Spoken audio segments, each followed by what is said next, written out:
Good morning. Here are today's top headlines. The U.S. Iran War escalates, Spain crowned world champions, and markets remain jittery. Your top stories for July 20th.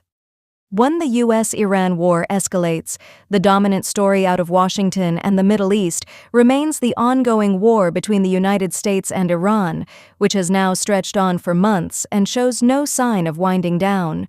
Over the past several days, U.S. Central Command has carried out repeated rounds of airstrikes on Iranian targets, describing the campaign as a response to attacks on American forces and a bid to protect shipping through the Strait of Hormuz. On July 17th, CENTCOM conducted its seventh consecutive night of strikes against Iran, hitting surveillance sites, military logistics infrastructure, underground weapons storage, and maritime capabilities.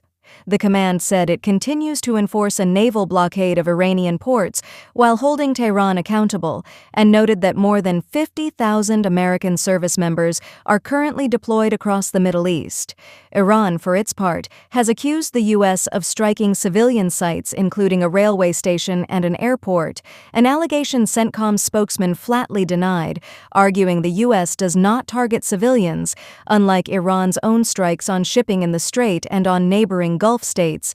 The human cost to American forces has been mounting. On Saturday, CENTCOM confirmed that 2 U.S. service members had been killed, and a third was missing in action following Iranian missile and drone attacks in Jordan, the first American combat deaths from Iranian fire in months. By Sunday, the Pentagon said a third service member had died, and military personnel recovered unidentified remains near the site of the attack that killed 2 troops and left 1 missing. Separately, another American service member was killed in Iraq on Saturday during what the military described as a controlled detonation of a downed Iranian drone. In response, the U.S. launched fresh airstrikes explicitly framed as retaliation. CENTCOM said the strikes were intended to degrade Iran's ability to control the Strait and punish Revolutionary Guard forces believed responsible for the attacks on U.S. troops.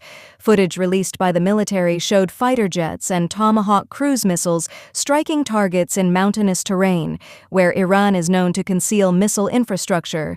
President Trump has also floated the idea of striking Iranian power stations and bridges directly to force Tehran to loosen its grip on the Strait of Hormuz, a waterway that, before the war, carried roughly a fifth of the world's oil supply.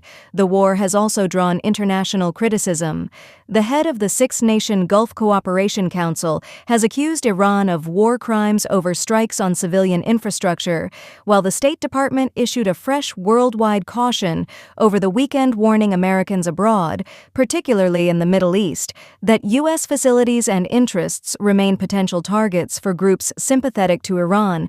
2. Markets. React. Oil climbs. Wall Street. Jittery financial markets have been closely tracking the war since any serious disruption to the Strait of Hormuz threatens global oil supply. Crude prices have been on a roller coaster for months, spiking sharply during periods of intensified fighting and retreating when tensions cool. As of mid-July, U.S. crude, WTI, settled around $82.49 a barrel, and international benchmark Brent crude closed near $88.10, both up sharply as Iran was accused of striking a power and desalination plant in Kuwait. Consumer sentiment, meanwhile, has actually been improving somewhat despite the war. A widely watched July survey found sentiment readings running well ahead of expectations, though researchers cautioned that continued declines in gas prices reversing course could threaten that momentum. 3. Spain wins the World Cup on U.S. soil away from the war and the markets. The single biggest feel-good story of the weekend was sports. Spain defeated Argentina 1-0 in extra time on Sunday to win the 2026 FIFA World Cup, played at New York, New Jersey Stadium in East Rutherford, New Jersey, marking the first time the United States has hosted the Men's World Cup final in over 3 decades. The match was a tense, low-scoring defensive struggle. Argentina held Spain scoreless through regulation, despite being heavily outplayed in possession, with goalkeeper Emiliano Martinez finishing the game with 11 saves, the most ever recorded in a Men's World Cup final. Argentina's night worsened when midfielder Enzo Fernandez was sent off for a second yellow card just before extra time, leaving the defending champions to play a man down. Spain capitalized. Substitute Ferran Torres scored the decisive goal in the 106th minute, sealing Spain's second World Cup title. Their first came in 2010, and completing an unbeaten tournament in which Spain conceded only a single goal across the entire competition. The result likely marks the end of an era for Argentina's Lionel Messi, who may have played his final match for the national team. Messi was left in tears on the field after the loss. The evening also featured a star-studded halftime show with performances from Shakira, BTS, Justin Bieber, Madonna, Burna Boy, and Coldplay's Chris Martin, along with an appearance from President Trump, who attended the final for Andrew and Tristan Tate arrested in Miami influencer brothers. Andrew and Tristan Tate were arrested by U.S. Marshals in Miami over the weekend, taken into custody on a sealed warrant tied to an extradition request from the United Kingdom. British prosecutors, through the Crown Prosecution Service, announced a substantial new batch of charges against both men, stemming from alleged offences between 2010 and 2017 in the East of England region. Andrew Tate now faces 7 additional counts of rape, 3 counts of arranging or facilitating sex trafficking, 3 counts of assault, and 19 further charges relating to indecent images of children and extreme pornography. Tristan Tate faces 1 count of sexual assault, 2 counts of rape, and 3 counts of arranging or facilitating sex trafficking. Both men are now awaiting extradition proceedings to the UK. Both brothers have consistently denied all allegations against them and remain presumed innocent unless convicted.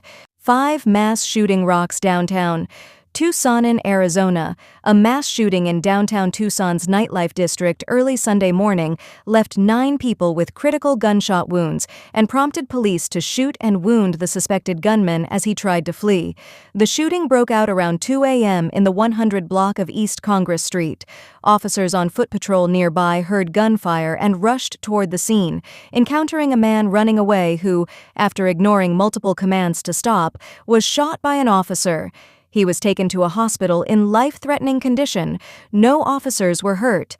The 9 other victims suffered gunshot wounds primarily to their arms and legs. No deaths were confirmed among the victims. Investigators believe the shooting may have stemmed from a confrontation between 2 groups.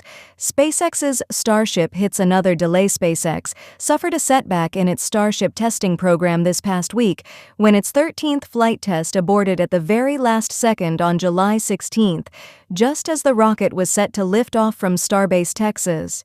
Several of the vehicle's Raptor 3 engines failed to fire at ignition, and the rocket never left the pad. Elon Musk said engineers would need to swap out 2 engines before attempting another launch, and the company retargeted the attempt for July 23rd. The setback also rattled investors. SpaceX completed the largest IPO in history earlier this year, and the delay contributed to the stock falling below its IPO price. 7 Immigration enforcement draws fresh scrutiny. Federal immigration enforcement remains a flashpoint. Recent court filings revealed that Medicaid officials had improperly shared data about millions of people with ICE, which then passed that information to the data analytics firm Palantir to assist in deportation efforts, intensifying debate over the boundaries between health privacy protections and immigration enforcement. Note: this roundup draws from wire and network reporting from mid to late July 2026, checked against multiple outlets per story. Given how fast the Iran war and the Tate extradition case are moving, some specifics may shift quickly,